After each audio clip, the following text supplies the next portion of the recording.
గానము, సర్వ సంపదలకు ఆధారము.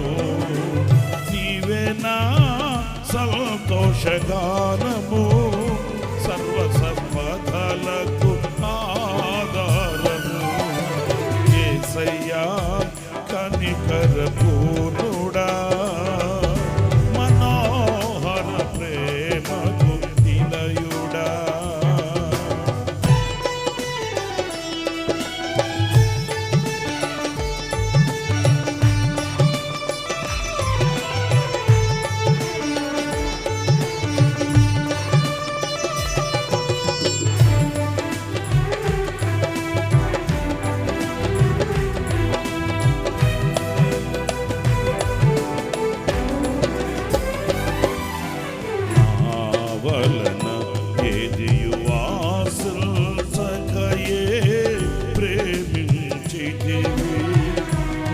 రక్షించుటకు ఉన్నత భాగ్యము విడచితివి.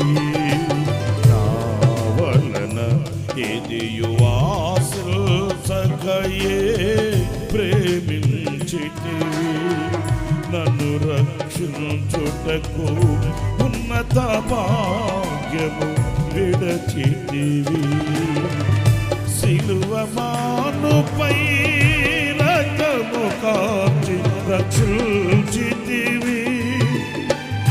శాశ్వత కృప పొంది జీవితును ఇక నీ కొరకే.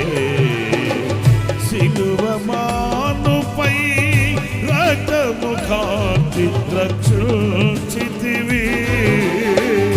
శాశ్వత కృప పొంది జీవితును ఇక నీ కొరకే.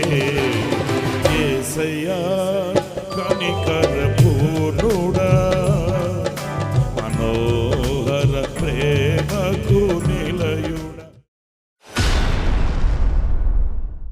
Praise the lord. ప్రభువు అయిన యేసు క్రీస్తు ప్రశస్త నామములో మీ అందరికీ హోసన్నా మినిస్ట్రీస్ తరపున హృదయపూర్వకమైన వందనాలు తెలియపరుస్తున్నాను. ప్రభు మిమ్మల్ని ఆశీర్వదించి దీవించునుగాక. ప్రియులారా, పరిశుద్ధ గ్రంథంలో నుంచి ఈ పూట కీర్తనల గ్రంథంలోని 105వ కీర్తన 4వ చరణాన్ని నేను చదువుతున్నాను. ఆలకించండి. యెహోవాను వెదకుడి, ఆయన బలమును వెదకుడి, ఆయన సన్నిధిని నిత్యము వెదకుడి. చూడండి, ఈ వాక్య భాగంలో 3 విషయాలు మనం గుర్తించగలుగుతాం. అవేంటంటే, మన ప్రభువుని మనం వెదకాలి, 2 ఆయన బలమును మనం వెదకాలి, 3 ఆయన సన్నిధిని నిత్యము వెదకాలి అనే మాటల్ని మనం ఇక్కడ గుర్తిస్తూ ఉన్నాం. వెదకడము అనంటే ఏదో తప్పిపోయింది, ఆ తప్పిపోయిన దానిని వెదకి పట్టుకోవాలని కాదు, ఆశ్రయించడం, చేరువ కావడం అన్నప్పుడు మనం యెహోవాను వెదకాలి అనేది ఈ వాక్యంలో ప్రాముఖ్యంగా ఈ పూట మనం ధ్యానించాలి. ఆయా సందర్భాలలో సహాయ సహకారాల కొరకు దేనినో ఎవరినో మనం వెతుకుతూ ఉంటాం, వెంబడిస్తూ ఉంటాము, చేరువవుతూ ఉంటాము. ఏదైనా మనకు సహాయ సహకారాలు కావలసినప్పుడు మన మనసులో మెదిలే వ్యక్తులు, మన మనసులో మెదిలే అనేక పరిస్థితులు వేరుగా ఉంటాయండి. కానీ ప్రతి విషయంలో ప్రభువుని వెతకి ప్రభు దగ్గరకు వెళ్ళి ఆయన యొక్క ఆలోచనను కోరుకునే వ్యక్తులు అరుదుగా ఉంటారు. వారికి నిశ్చయముగా దేవుని సహాయం కలుగుతుంది. క్రైస్తవులమై ఉంటాము, కానీ దేవుని వెతికే అనుభవం కలిగిన వాళ్ళు ప్రత్యేకించబడిన వారై ఉంటారు. వారు ఏ విషయంలోనైనా తిన్నగా ప్రభు దగ్గరికి వెళ్ళి ప్రభు సన్నిధిని కూర్చుండి ప్రభు యొక్క ఆలోచన కోరుతారు, ప్రభు యొక్క ఆలోచనని వేడుతారు, పొందుకుంటారు. ఆ ఆలోచన అనుసారంగా అడుగులు వేస్తారు. వారి కార్యాలు సఫలమవుతాయి, వారి కోరికలు సిద్ధింపబడతాయి, వారి ప్రయత్నాలన్నీ ఆశీర్వాదకరంగా దీవెనకరంగా అవి వర్ధిల్లుతూ ఉంటే మన కళ్ళతో మనం చూస్తూ ఉంటాము. అన్నప్పుడు ఇందులో శ్రేష్టమైనది మనం యెహోవాను వెదికెడి వారము కావాలి. అయితే ఇక్కడ మనం నేర్చుకునవలసిన పాఠం ఏంటి అనంటే, ఎలా వెతకాలి, ఆయనను ఎలా చేరుకోవాలి, ఆయనను వెదికే అనుభవాలు ఏమై ఉంటాయి అనేది చాలా క్లుప్తంగా ఒక 2-3 విషయాలు నేను మీతో చెప్తాను. ఇప్పుడు మనం పరమగీతాల గ్రంథంలో 3వ కీర్తన 1వ చరణంలోనికి వెళ్ళినప్పుడు అక్కడ ఒక వింతైన ధోరణి మనకు కనిపిస్తుంది. ఆ వాక్యాలు కూడా నేను మీకు చదివి వినిపిస్తాను. ఈ పరమగీతాల గ్రంథంలో 3వ కీర్తనలో 1వ వాక్యాలు నేను చదువుతున్నాను. రాత్రి వేళ పరుండి ఉండి నేను నా ప్రాణప్రియుని వెదకినను అతడు కనబడక ఉండెను. ఇలా చూడండి, అక్కడేమో వెదకండి అని వ్రాయబడి ఉంది. ఇంకొక వాక్యం కూడా మీకు బాగా తెలుసు, వెదకుడి దొరుకును, తట్టుడి తీయబడును, అడుగుడి అనుగ్రహింపబడును అనే వాక్యం మరి అందరికీ తెలుసు. మరి అడగమని వ్రాయబడి ఉంది, వెదకండి అని వ్రాయబడి ఉంది, వెతికితే దొరుకుతాను అని వ్రాయబడి ఉంది. మరి ఈ కీర్తనలో మనం చదివినప్పుడు నేను వెతికినను ఆయన కనబడలేదు. ఈ పరమగీతాల గ్రంథంలో ఎందుకు కనబడలేదు? ఈ వాక్యాన్ని మనం స్పష్టంగా చదివితే, రాత్రి వేళ తమ ప్రియుని వెతికిందంట. ప్రియమైన దేవుని బిడ్డలారా, మీరు ఆలోచించండి. ఇది 2 విధాలుగా మనం అర్థం చేసుకోవలసి వస్తుంది. ఏంటది? రాత్రి వేళ అనంటే చీకటి వేళ. ప్రియులారా చూడండి, చీకటిలో నిలిచి ఆ చీకటి అనుభవాలలో ఎంత వెతికితే ఆయన దొరుకుతాడు? ఒక అనుభవం ఇది. రెండవది, చీకటి అనగానే శ్రమలకు, శోధనలకు సూచన. అంటే ఈ వ్యక్తి, ఈమె తమ ప్రియుని ఎలా వెతికే వ్యక్తిగా కనిపిస్తుందంటే, శ్రమ కలిగినప్పుడు, శోధన కలిగినప్పుడు మాత్రమే ఆయనను వెతికే అనుభవం అనేది ఇక్కడ మనకు స్పష్టతనిస్తుంది. ఈ 2 అనుభవాలు కూడా మంచివి కావండి. ఎందుకంటే చీకటిలో నిలిచి చీకటి అనుభవాలలో ఆయనను వెతికితే ఆయన ఎందుకు కనిపిస్తాడు? ఇప్పుడు కలెక్టర్ గారిని కలవాలంటే కలెక్టర్ ఆఫీస్కి వెళ్ళాలి. బస్ స్టాండ్కి వెళ్ళి బస్ స్టాండ్ వెతికితే ఉంటాడా? నేను వెతికినను కనబడలేదు అంటే ఎక్కడ వెతికావు? ఎలా వెతికావు? సీఎం గారిని కలవాలంటే సీఎం గారి ఆఫీస్కి వెళ్ళాలి. రైల్వే స్టేషన్కి వెళితే రైల్వే స్టేషన్లో ఉంటాడా? అంటే ఆ వెతికే ధోరణి అనేది సరిగా లేనప్పుడు మన ప్రయాస విఫలమవుతుందండి. ఆయాసపడుతుంటాం, ఎక్కసపడిపోతుంటాం. నేను వెతుకుతున్నాను, ఆయన కనిపించలేదు, నేను అడుగుతున్నాను, ఆయన వినట్లేదు, నేను చూస్తున్నాను, ఆయన రావట్లేదు. ఇలాంటి ఎక్కసపు మాటలు ఎందుకు మన నోట రావాల్సి వస్తుందంటే, మనం వెతికే ధోరణిలో ఎక్కడో మనం మిస్ అయిపోతున్నాం. ఎక్కడో కాదు, ఈ వాక్యం చెబుతుంది. కొంతమంది చూడండి, శ్రమ కలిగితేనే దేవుని చెంతకు వస్తారండి, శ్రమ కలిగితేనే ప్రార్థన చేస్తారండి, శ్రమ కలిగితేనే వాక్యం చదువుతారండి, శ్రమలలో మాత్రమే నమ్మకంగా దేవుని సన్నిధిలో కనిపిస్తారండి. వారికి ఏమాత్రం సుఖం దొరికినా, ఏమాత్రం ఆశీర్వాదం కలిగినా, ఏమాత్రం వాళ్ళకున్న ఆటంకాలు తొలగి, అడ్డుబండలు తొలగినా ఇక మనకు కనిపించరు. రెండవ విషయాన్ని కూడా నేను మీకు ఇక్కడ చెప్పాలనుకుంటే, చీకటిలో నిలిచి ఆ చీకటిలో ఆయనను వెతకడం అనేది చాలా అవివేకమైన కార్యాలండి. హృదయంలో వెలుగు లేకుండా, దేవుని యొక్క ముఖకాంతిలో మనం నిలవకుండా, దేవుని యొక్క ప్రసన్నతను అనుభవించకుండా, దేవుని యొక్క ఆజ్ఞానుసారమైన మార్గాన్ని ఎంపిక చేసుకోకుండా, పవిత్రతను, పరిశుద్ధతను విస్మరించి ఏదో మన సాంప్రదాయాలలో మనం ఆయనను వెతకాలని అనుకోవడం మన అవివేకం కాదంటారా? నా ప్రియమైన సహోదరులారా, ఇదిగో ఈ వాక్యం మనకు స్పష్టతనిస్తుంది. రాత్రి వేళ ఆయనను వెతికినను నాకు కనిపించలేదు అన్నప్పుడు, ఈ చీకటి కార్యక్రమాలలో, చీకటి సంబంధమైన ఆచార సంబంధమైన వాటిల్లో మనం ఆయనను వెతికితే కనిపించేవాడు కాదు ఆయన. రెండవది, శ్రమ కలిగినప్పుడు మాత్రమే ఆయనను వెతకి ఎంత భక్తో చూపించేసి, ఆయన పాదాలు విడువను అన్నట్లుగా కనిపించేసి, అలా చేసిన అనుభవాలలో కూడా ఆయన యొద్ద నుంచి మనకు జవాబు రాదు, ఆయన మనకు కనిపించడు, ఆయన వలన మనకు కలిగి విమోచన, విడుదల కలుగదు అనే విషయాన్ని ఈ వాక్యంలో మనం గుర్తించవలసి వస్తుంది. ఇకపోతే రెండవ విషయాన్ని ఈ పరమగీతాల గ్రంథంలో మనం గమనించినప్పుడు ఆ రెండవ వాక్యంలో ఏమని రాయబడి ఉంది? నేను ఇప్పుడే లేచెదను, పట్టణము వెంబడిపోయి వెదుకుదును. పట్టణము వెంబడిపోయి వెతుకుతుందంట. ఇది దేనికి సూచనగా కనిపిస్తుంది అంటే, ఈ పట్టణము అనంటే సౌకర్యాలు. ప్రభువుని వెదికేది సౌకర్యాల మధ్య, సౌకర్యాలుంటే కాదు, పట్టణము వెంబడి వెళ్ళి వెతుకుతుందంట. ఎందుకు ఆమెకు ఆయన కనిపించట్లేదు అనంటే, ఈ పట్టణము వెంబడి వెదికే ఈ సౌకర్యాలతో ముడిపడిన అనుభవాలండి. అన్ని సౌకర్యాలుంటే, అన్ని సమృద్ధిగా ఉంటే పట్టణపు అనుభవాలు మీకు తెలుసు కదండి. అన్ని కనుక మనకు చేతికి అందేటట్లుగా ఉంటే అప్పుడు వెతకడం. ఆ సౌకర్యాల మధ్య వెతికే వారికి ఆయన కనిపిస్తాడా?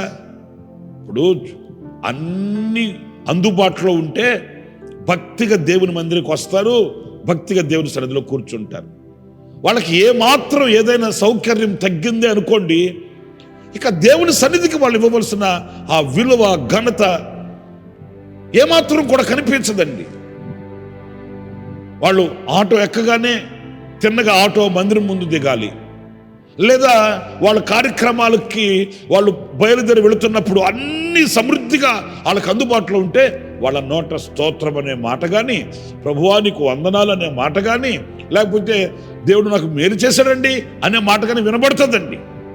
అలా కాకుండా వాళ్ళకు ఉండవలసిన సౌకర్యాలు గనక కొంచెం తగ్గాయి అనుకో, వాళ్ళ నోట ఆ మాటలు వినలేము. ఇలాంటి వ్యక్తులకు కూడా ఆయన ప్రత్యక్షమయ్యే దేవుడు కాదండి. నా ప్రియమైన దేవుని బిడ్డలారా, మన పితరుల జీవిత చరిత్రలో మనం చదివినప్పుడు చెరసాలలో వాళ్ళు స్తుతించగలిగారంటే ఏ సౌకర్యాల మధ్య వాళ్ళు ఆరాధన చేశారు? మన పితరులు సంఖ్యలతో బిగించబడినప్పుడు, బండ కోయల మధ్య వాళ్ళను బంధించినప్పుడు, వాళ్ళను కొట్టి అవమానపరిచి హింసించుచున్నప్పుడు వాళ్ళు చెరసాలలో కూడా ప్రభువును స్తుతించగలిగారు, అగ్నిలో కూడా ప్రభువుని ఆరాధించగలిగారంటే ఏ సౌకర్యాలుండి, ఏ సదుపాయాలుండి వాళ్ళు ఆయనను ఆరాధించగలిగారు? అందుకే వాళ్ళకి ఆయన ప్రత్యక్షమయ్యాడు, వాళ్ళకి ఆయన అద్భుతాలు చేశాడు, మహత్కార్యాలు చేశాడు. అంతేకాదు, ఆశించిన దానికంటే, ఊహించిన దానికంటే ఆయన అత్యధికంగా వాళ్ళని ఆశీర్వదించి మేలు చేస్తూ వచ్చాడు. మరి ఈ రోజున సౌకర్యాల మధ్య వెతుకుతున్నాం ఆయన్ని, సదుపాయాల మధ్య వెతుకుతున్నాం ఆయన్ని. అంత దూరం మేము వెళ్ళలేమండి, మాకు దగ్గరగా ఏదైనా ఉంటే అది బాగుంటుందండి, సౌకర్యం కాదా? దేవుని సన్నిధికి వెళ్ళి ప్రార్థించాలి, ఆరాధన చేయాలంటే అన్ని వసతులు ఉండాలండి. ఇలాంటి సౌకర్యాలు కోరుకోవడం మన బలహీనత కాదంటారా? అరణ్యములో ఇశ్రాయేలీయులు ప్రభువుని ఆరాధన చేశారట, ఏ సౌకర్యం ఉండి? నా ప్రియ సహోదరులారా, ఇదిగో ఈ వ్యక్తి పట్టణము వెంబడి ఆయనను వెతుకుతుందంట, ఆయన కనిపించలేదట. మీకు ఇంకొక మాట కూడా నేను మీకు జ్ఞాపకం చేస్తాను.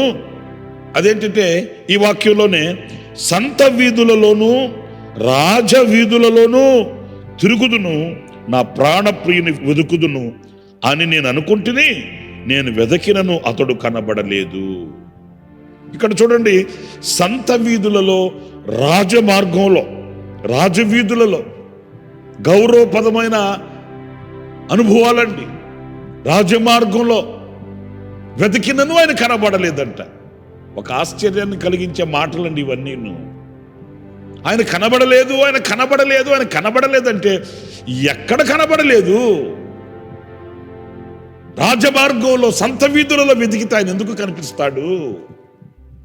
రాజమార్గం అంటే ఒక గౌరవపదమైన అనుభవాలండి. ఆ గౌరవపదమైన అనుభవాలలో మనం ఎంత వెతికినా, ఎన్నాళ్ళు వెతికినా మనకు సమాధానం రాదు, ఆయన ప్రత్యక్షత మనకు కలగదు. కొందరు అన్ని ఘనతలు కోరుకుంటారు, గౌరవపదంగా వాళ్ళని చూడాలనుకుంటారు. వాళ్ళు ఎక్కడ నిలిచినా వాళ్ళకి మెప్పులు కావాలండి, గొప్పలు కావాలండి, పదవులు కావాలండి. మీరు మరోలా భావించొద్దండి. ఈ రోజున అనేక మంది ఈ పదవి వ్యామోహాలతో, ఈ గౌరవపదమైనటువంటి అనుభవాలతో ఏదో సాధించాలని సాహసిస్తున్నారే కానీ, నేను దేవునిని చూడగలనా, ఈ పదవులు, ఈ ఆధిక్యతలు, ఆధిపత్యాలు, వీటి వలన నేను ప్రభువుని చూడగలనా, ఆయన నాకు ప్రత్యక్షం అవుతాడా అనే విమర్శ ఈ రోజున కలగట్లేదండి. ఒక ఆయన అడుగుతున్నాడంట పాస్టర్ గారిని, మీ చర్చిలో ఏదైనా నాకు ఒక పదవి ఇస్తే నాకు గౌరవప్రదంగా ఉంటుందండి, నేను మీ చర్చికి వచ్చిపోతున్నాను కదా, నేను నలుగురికి చెప్పుకోవడానికి కూడా బాగుంటుందండి, మీ చర్చిలో ఏదైనా పదవి నాకు ఇవ్వండి అట్లా అని. పాస్టర్ గారు అన్నాడట, బాబు ఉన్నవాళ్ళు, ముందు వచ్చిన వాళ్ళు ఉన్నారు కదా, వాళ్ళకి నమ్మకమైన వాళ్ళలో కొందరిని ఎన్నిక చేసుకొని వాళ్ళకి ఇచ్చేసే పదవులన్నీ అట్లా. అంటే ఈయన అంటాడట, కనీసం సండే స్కూల్కి అధికారిగా నన్ను చేయండి, దాన్ని సండే స్కూల్కి అధికారి. ఆ చిన్న పిల్లలు వాళ్ళేదో పాపం దేవుని సన్నిధిలో ఆరాధించుకోవడానికి అభము శుభము ఎరుగని చిన్న మనసులు ప్రభువుని స్తుతించడానికి వస్తే వాళ్ళ మీద అధికారంట. అంటే వీళ్ళకి పదవి కావాలనే కానీ, అధికారాలు కావాలనే కానీ, ఆధిపత్యాలు కావాలనే కానీ ప్రభువుని చూడాలన్న కాంక్ష, ప్రభు ప్రత్యక్షం అవ్వాలనే ఆశ నా ప్రియమైన సహోదరులారా ఆయన కనబడలేదు. మనకు పదవులు కోరుకున్నప్పుడు, మన హృదయంలో గౌరవప్రదమైనటువంటి అనుభవాలు మనం ఆశించినప్పుడు ఆయన ఎందుకు కనిపిస్తాడు? ఆయన ఎందుకు కనిపిస్తాడు? ఒక చక్కటి వింతైన ఒక మాటని ఇక్కడ నేను మీకు చదివి వినిపిస్తాను. అదేంటంటే 4వ వాక్యం నేను చదువుతున్నానండి. నేను వారిని విడిచి కొంచెము దూరము పోగా. ఎవరిని విడిచి? ఈ రాజమార్గాలు, ఈ సంత వీధులు, ఈ పట్టణపు అనుభవాలు, ఈ కావలి వారు, ఇవన్నీ విడిచి, ఇవి కాదు మనకు కావాల్సింది, ఇవన్నీ విడిచి నేను కొంత దూరము పోగా నా ప్రియుడు నాకు ఎదురుపడెను. చూసారండి, ఎక్కడ ఎదురుపడ్డాడు ఆయన? ఎక్కడ కనిపించాడు ఆయన? వీటన్నిటికీ కొంచెం దూరంగా వెళితేనే, ఇవన్నీ మనం వదులుకుంటేనే, ఇవన్నీ మనం పరిత్యజిస్తేనే, వీటిలన్నిటిని మనం విడిచిపెడితేనే. మరి ఈ రోజున ఎలా వెతుకుతున్నాం ఆయన్ని, ఎలా కనుగొంటాం ఆయన్ని అనే వివేకం ఈ వాక్యంలో మనకు కలగాలండి. దీనులమై, రిక్తులమై, విరిగి నలిగిన హృదయంతో మనము ఆయనను వెతికినప్పుడు ఈ రాజమార్గంలో గౌరవప్రదమైన అనుభవాలు, ఈ సౌకర్యాలు, ఈ చీకటి అనుభవాలు, ఇవన్నీ ఎప్పుడైతే మన దగ్గర నుంచి వెళ్తాయో, ఎప్పుడైతే మన హృదయంలో నుంచి తొలుగుతాయో, ఆనాడు ప్రభువును చూచే దృష్టి మనకు కలుగుతుందండి. ప్రభువును చూచే ఆ నేత్రాలు మనకు కలుగుతాయి. తప్పనిసరిగా నిశ్చయముగా మనము ఆయనను చూడగలుగుతాము. ఆయనను చూచిన ఆనందం మనకు మిగులుతుంది. అలా కాకుండా నామకావాస్తిగా ఏదో సాంప్రదాయబద్ధంగా వెదికి తిరుగుతూ, నాకు మేలు జరగలేదు, నా కన్నీళ్లు తొలగలేదు, నాకు ఆరోగ్యం కలగలేదు, నేను ప్రార్థించిన ప్రభు పలకరించలేదు, ఈ లేదు లేదు లేదు అనే మాట ఎప్పుడు నీ దగ్గర నుంచి పోతుంది? ఈ వీటిని అన్నిటిని పక్కన పెట్టి వెదకవలసిన రీతిలో, చేరవలసిన పద్ధతిలో మనం ఆయనను వెతికితే, ప్రియులారా ఒక మాట నేను చెప్పి ముగిస్తాను, ఆయనను వెతికే వారికి ఎప్పుడు కూడా ఆయన దూరంగా నిలిచేవాడు కానే కాదండి. ఆయనను ఆశ్రయించిన వారిని ఎప్పుడు కూడా ఆయన దాటుకుని వెళ్ళేవాడు కాదండి. ఆయనను వేడుకొనిన వానికి ఎప్పుడు కూడా ఆయన లేదు అనే మాట చెప్పేవాడు కానే కాదు. మీరు వెతకండి, నేను దొరుకుతాను అన్నాడు కదా. ఎలా వెతకాలి అనేది నేర్చుకుంటే నిశ్చయముగా మనం ఆ మేలు పొందుకోగలుగుతామనే విషయాన్ని ఈ వాక్యంలో గుర్తిద్దాము. యెహోవాను వెతుకుతాము, ఆయన బలాన్ని వెతుకుతాము, ఆయన సన్నిధిని వెతికి దీవెనను, ఆశీర్వాదాన్ని పొందుకుందాము. తలలు వంచండి, చిన్న ప్రార్థన చేస్తాం. జీవాధిపతి అయిన ప్రభువా, మీకు వందనాలు. ఈవేళ మిమ్మల్ని ఎలా వెతకాలి అనే విషయాన్ని, కొన్ని విషయాలు మేము ధ్యానించుకుంటూ వచ్చాము. ఆ రీతిగా మేము మిమ్మల్ని వెతికి, మీ బలమును వెతికి, మీ సన్నిధిని వెతికి, మీ యొద్ద నుంచి వచ్చే ఆశీర్వాదాన్ని, దీవెనను పొందుకోవడానికి సహాయం చేయమని ఘనుడా మీ పాద పద్మానికి నన్ను మమ్మల్ని అప్పగించుకుంటూ యేసు నామములో ప్రార్థన చేసి వేడుకొనుచున్నాను తండ్రి. ఆమేన్, ఆమేన్. ప్రభు మిమ్మల్ని ఆశీర్వదించి దీవించునుగాక. ఈ దినమంతా విశేషమైన కృప నా దేవుడు మీకు సమృద్ధిగా అనుగ్రహించుగాక. ఆమేన్.